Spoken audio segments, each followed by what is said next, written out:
So we've said this numerous times that we're going to try to do these updates, but Eric and I met up, had a conversation, and we decided, you know, let's try to do it every Thursday. So Thursday is our Friday. We work 7:30 to 5:30 Monday through Thursday. So he's going to come mid-afternoon on Thursday and talk with us about what we've done, what we've got going on in the shop, where we plan to be the next week, just to give y'all a kind of a little update of the day-to-day, week-to-week, month-to-month madness that goes on in building cars in the hot rod shop. So there's always failures and hurdles, and sometimes we get lucky. Sometimes I tell people I can do stuff that I've never done just so I can do it, and I want y'all to see all of that. And there's mistakes that are had, and there's cars that we don't want to work on that we take in just because sometimes, unfortunately, but we try to weed those out. And we've got some really cool customers in the shop. We got some really cool builds going on in the shop. And to be honest with you, like right now, I couldn't be happier with my crew. All of our guys are awesome. We all get along. We have a good time at work. So like if there was a time to pick up and start doing YouTube again, this is probably it.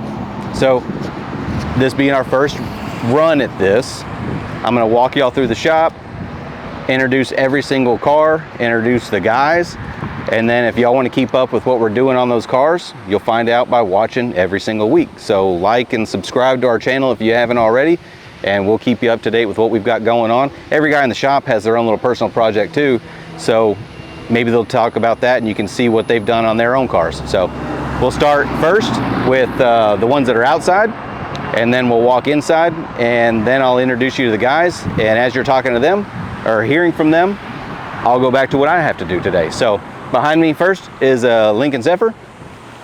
Guy bought this thing at an auction just to drive in his wedding. We haven't touched anything on it except for the brakes. He bought it from auction, brought it home, had a couple issues with the brakes, and they were slowly going out. He went to back out of his garage and realized he had no brakes.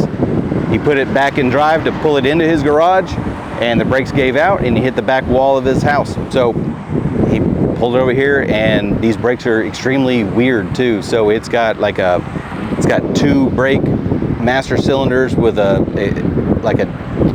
booster that's underneath the fender. I've never seen it. I have no experience in these, so we had to figure out how to fix that. We ordered some parts from Master Power Brake to fix it, and we got the brakes going, so it's ready to go home. We haven't touched it. That's all we've done is fix the brakes so he can drive it in his wedding next month.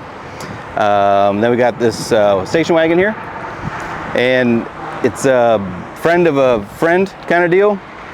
Car's beautiful, runs great. It's got some impurities coming through the paint, so it's got a bubble here, a bubble here, a bubble there. So my buddy Daniel came into town. We shot some videos of BASF yesterday, or actually Tuesday and Wednesday this week, and he helped me match the color because the customer bought this from auction also and didn't know anything about the color. So Daniel matched the color on that. So all we're doing on this one is fixing that and blending the fenders, and we're done. And then the Chevelle, if you get like farther back, you'll be able to see the issue. Somebody at one point had painted just the door, so the door doesn't match the car at all. It's all kind of faded and washed out. So to try to have a color to match, we took the fender off, scuffed it, cleaned it, got all the oxidization off of it, and then clear coated it so we had something to match with. We got the color really close, and then once we got the color close, since it's more matte over here, we matte cleared the color that we gloss cleared to see if it matched, and we've got a pretty good match. So we're gonna have to paint the door and then try to blend it out while saving the patina. So we'll have to like once we base it, we'll have to go back in and clean out the base coat inside the scratches and everything to make it look like it was, hopefully. That's the plan. I'm not very excited about this. I'm not the best at this, but there's a buddy of mine, so we're gonna try not to make it look worse than it does now. So that's what we have outside. We can walk inside and go from there. So this is what we call like the hot rod shop on this side, at least. Got a couple cars in here. One that we built a while ago, but we'll get to it. I got an 86 Camaro and a 56 Bel Air. So the 56 Bel Air came from a buddy of mine's shop, Murray's Custom Rods in Fort Worth. We're just doing the paint work on it. They did all the metal work, and it's fantastic. And you'll see that as the process goes on. They did an amazing job on the car. It's going gloss black. Other than that, I'm not really too familiar with what the motor is. It has an LS motor in it, but it's on a Roadster Shop Revo chassis, LS, and it's got an automatic. Other than that, I don't know much about it other than they want me to make it slick and black. So this is 86 IROC Z Camaro. We were building a car for a buddy of mine, Todd Wilson, and the project got nixed. So he decided to sell off all of the suspension components. It's the Detroit Speed suspension, front and rear, coilovers front and rear. We're doing LT4 with a T56 Magnum in it. We did the 9-inch in the rear, fuel system. Pretty much we're building the entire car, cooling, the heating, rewiring everything. The only thing we're not doing is the paint and the interior. We're gonna redo the seats to be factory, but we're not going crazy and upgrading with it or nothing like that. So Blake has the motor and transmission in it, headers on it. We're waiting on the radiator. We were measuring for the front drive this morning, and we had to weld in subframe connectors. So it's been a decent project. Ought to be really fun. From what I understood, the customer is right now working on his mullet so that he can drive it. And I think once he gets the mullet grown out, we should be done with the car by then too. So I think it'll be a perfect match. And then if you're old school, watching our YouTube channel, you remember this truck. It was the... is it blue or is it gray? Is it blue or is it gray? Yep. So it's here now. At the time when we were doing this Coyote swap, the control pack from Ford only controlled the motor. They didn't have the 6-speed automatic control pack or anything like that. So this truck is a Whipple supercharged Gen 2 Coyote with a 4L80 Chevy transmission behind it. And they also didn't have the power steering kits out yet from like Power by the Hour. So this one got an electric power steering pump out of a Volvo, I believe it was. And it didn't work great, but it worked somewhat. And so, I mean, it was better than not having anything at all, right? Now they have those kits. The customer's actually completely tired of not having the power steering that he wants at all time. So we ordered the Power by the Hour kit, put it on there. He had a brake line issue with it. I guess the internals of a brake line were going bad or something like that, because you'd hit the brake and the left caliper would grab faster than the right side. So if you're going real slow and like rocks or whatever, it would actually lock up the left wheel. We did a pressure test on it. Pressures were fine. So the only thing we could think that it would be the brake line going to it, like maybe it's coming apart or whatever. So we went ahead and changed. We put new rotors on it, did pads, brake lines all the way around, because I just felt like if one could be going out, let's just go ahead and get rid of all of them. So we replaced 5 brake lines on it, soft lines, not the hard lines, and a couple little piddly things he wanted fixed on it from there. We did an alignment, kind of just readjusted after we put miles on it. We're just kind of like going through and doing another inspection on it. The rear end smacked the bed on it. Not sure how that happened. He said he didn't hit a bump or try to bottom it out. I said, "Did you jump this thing on some railroad tracks?" "No, man, I didn't." I'm like, "That's weird," because it actually went farther than the coilover would allow. Like it bottomed out the coilover, Eric. Like the amount of travel to bottom out the coilover has like 3/4 of an inch before it hits the bed. I actually got underneath it and looked yesterday, because it smacked it. I don't remember, but I actually blocked the underside and top side. I do remember that. There was like 3 or 4 of us doing it that one day. We were tag teaming it. So we changed the bump stop, taller progressive bump stop in there, and that's really it. So we're waiting on one rotor to come in. It was mispackaged, unfortunately. So Tommy ran to Summit, swapped that out. Hopefully we'll have this one back together today and done, and then we have paint work. So all the mechanical's done now, the maintenance and upgrades that we've done. So now we'll get on to the paint side of it, which I'm not excited about. The inside of the bed's not going to be great. I don't think we're going to fix the bottom side, just a scratch, but it cracked the paint on the top side, so we're going to have to kind of dig into that a little bit. And let's go into the fab shop. I'm going to talk, but not to you yet. So this is the fab shop. This is where they all come to get fab work done. Kind of self-explanatory in the name. So first we have a 63.5 Galaxy. It started out life as a convertible, or the project started out as a convertible. The car was terrible, absolute terrible shape. It's in the boneyard in the back. We ended up going to the fastback hardtop, and this body's amazing. perfect shape, almost. Couple little rust holes in the, they're in the floor in the back. Well, they were in the floor in the back. This one's on a Roadster Shop fast track chassis.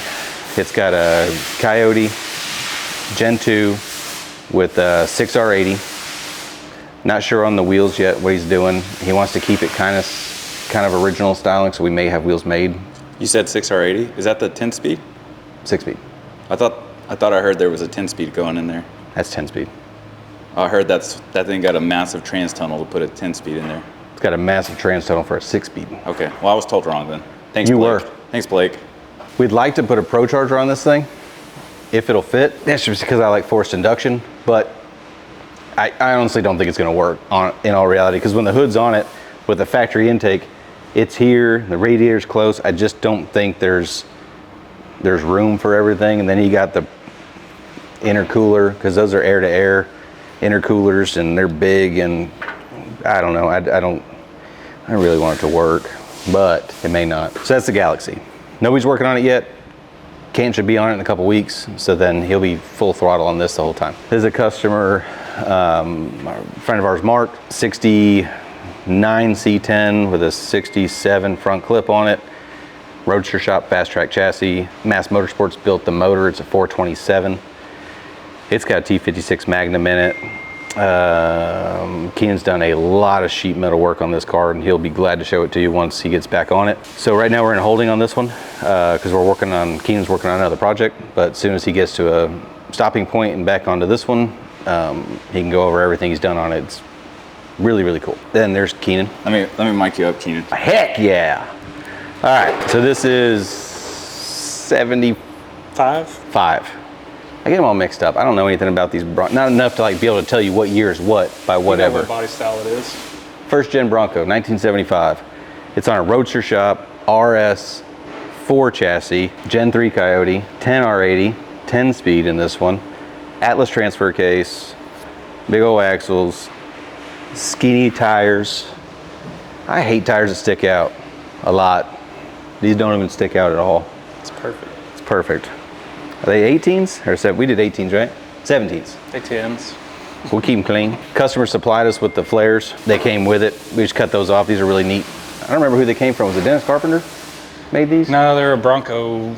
Something or other? Tom's Bronco or something. So these normally come up real short and then come straight back. But somebody's stamping these out. It fit really, really nice, honestly. Don't mind that door not fitting though. We ain't there yet. Or that rocker, it's not on. The rocker's just sitting there.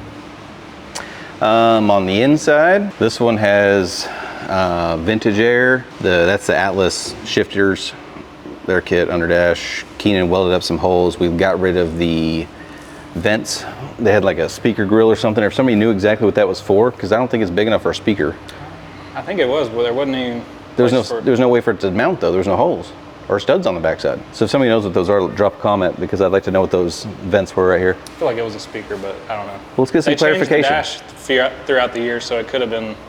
See, the thing is, like, sooner or later this will get dropped. They'll be, oh, somebody's building a Bronco, and then some Bronco enthusiast or somebody that knows everything about Broncos is gonna get on there, and then they're gonna call us dumb for not knowing what it is, but we'll have our answer. Yeah, whatever. Whatever. You built them every day and didn't know, then yeah, you. This is actually our first four-wheel drive build. Yeah. We built the International years ago. I was about to say big tire, but the International was. That was two-wheel drive. But, yeah. This is our first 4+4, 4x4. This is actually a really nice Bronco. Like if you look in the floors, we had to replace the driver's side toe board and kick panel on the driver's side just a little bit. Other than that, this is all stock metal, factory metal. I mean, it's in great shape. Even the roof's in good shape, except for where it's not in good shape because of, we won't talk trash, but some other work happened. The tailgate was Dennis Carpenter, right? Yeah. Okay, tailgate came from Dennis Carpenter. The grill as well. And the grill. Ford stamped. Other than that, that's it. We're having a heck of a time. I did it column. So one thing, I haven't seen one yet with the new blower, the Gen 5, and we're kind of figuring out, there's probably a reason why it doesn't have Gen 5. So Gen 3 Coyote, Gen 5 3-liter Whipple, power by the hour, flipped around alternator, and then we ordered a Wizards radiator, which on the alternator, this is like off a Mustang or regular Coyote alternator, right? the plug comes out the backside. The case and everything's the exact same on the EcoBoost, except this plug comes straight down with the power lug. So like your power comes in here, and then this plug, instead of coming out, goes down. That's the only way we're gonna get a radiator in here, is by changing the alternator. See how close it is? Here's our alternator mock-up box. Radiator. Right, radiator. Somebody will bust you on that. This is an alternator box.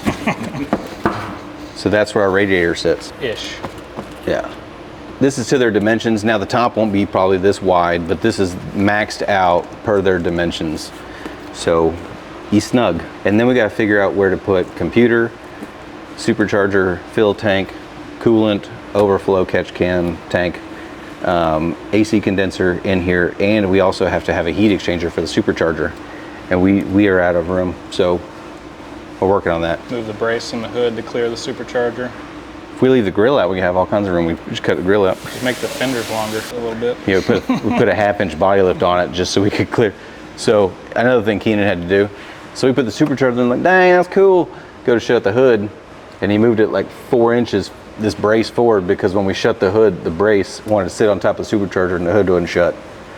So probably the smartest thing we could have done is take the supercharger off, but that ain't cool. So Keenan cut the brace out of the hood, slid it 4 inches forward.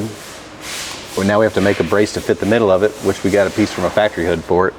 But now it clears, but it was super close to the master cylinder also when the hood closes to here. So we did a 1/2-inch body lift on it, which we're not super proud of, but it's there. So that's where he's at. And it's enough of Keenan. On to the next. This is my buddy Philip Tinsley's truck. It's a 98 C1500. It was his grandpa's truck. Normally it was factory short bed, had a 6-cylinder automatic in it. Pop the hood. Pop it. As you see, we get our Goonie wheels by the pallet. Pop the hood, pop the hood. So this is our LT4. We just put a factory intake on it. LT4s, those originally came in this truck, right? Yes. We shaved up some firewall stuff on it, put slosh tubs in it. It's got Ride-Tech suspension, front and rear, coilovers. I don't remember, maybe if Philip's here next Thursday, you can talk to him about, I don't remember who it is, but put a rack and pinion steering kit on it. And we've done a bunch of body work on it. But other than that, that's about as far as we've gotten. He's got a bunch of parts here, but we're trying to make good, guys, with it just in like the chassis powder coated and then the body back on it like it is. We had a heck of a time trying to find a dash that wasn't cracked on this. And you can't see it right now either, but if you look in the back, it's got that slosh tub speaker box in the back. Oh, he showed it to me the other day. It's super nice. Very cool. Very cool. It's gonna cut seat down. Philip, he acts like he's 6'5". How tall do you think Philip is? 6'1"? 6'1". Maybe? 2. And he acts like his head hits the ceiling in this thing. He identifies as 6'5". Yeah, well, the seating position in this truck is different, but we're not gonna get to where he thinks he's gonna be. I was saying, how many millions of dollars would they spend fitting a person into that seat? Right. But, I mean, it could go lower. It's just, you wanna get into trans tunnel work and everything else, because even with the other seat bracket from that truck in there, it was an inch. We only took an inch out of it. That one? Yeah. I didn't measure. Well, either who, I don't know. Anyways, so Philip can explain this more to you as it goes on. But that's it. Then we'll go to the body shop. Shop friend of ours, Justin, this is what's left of his truck. It's a 69 C10. There was a fleet side, or a step side, and after we painted the step side and got it all ready to put on his truck, he decides he wants a fleet side. So now I've made him wait for well over a year for changing his mind to finish his bed. So that's what we're working on here. This is that. So sooner or later the whole truck will be here, but right now we just have the bed because the rest of the truck has been done for well over a year. That's what you do to your friends. Then speaking of something else that's been here forever, 32 Ford Phantom, designed by Chip Foose, built by, what's the name of that place? What's the name of that place? Brookville Roadster. Brookville Roadster built it. We've been doing body work on it forever and it's been here way too long. So we plan on finishing it sooner than later, but we'll see how it goes. And then another customer of ours, Buddy, 85? 86. Is it 86? It's a C10, square body C10. Everything. So at first you just want to put a chassis underneath it. We raised the bed, floor on it. And then the guys that built it did a terrible, terrible job on lining up all the doors and gaps and everything. And it escalated into a complete build. It's gonna be awesome when it's done, but it's a Roadster Shop fast track chassis, LS3, 4L70, I think in this one. It's got a Whipple on it, just like everything else. Trying to make it everything forced induction in this world. So that's Chase. Say hi.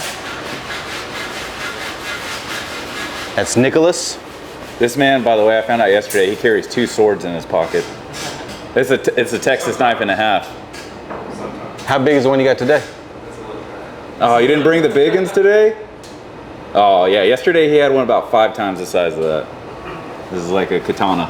And that's Canton. What's up? That's Luis, our resident Latina. I'm on Luis. They can pronounce it here, so. They pronounce it here, How so. long they don't call me late for dinner? Everybody knows Keenan already. If you follow our channel, if you don't, that's Keenan. The Nat. You can catch you and him on old reruns on Discovery Channel. Keenan Nash Hans, everybody. Call him Nash. I'd like to introduce everybody to Blake Aslan. He has the ginormous toolbox. It's stuffed to the gills that I have to borrow tools from all the time because he has so many tools. Proof's in the pudding right there.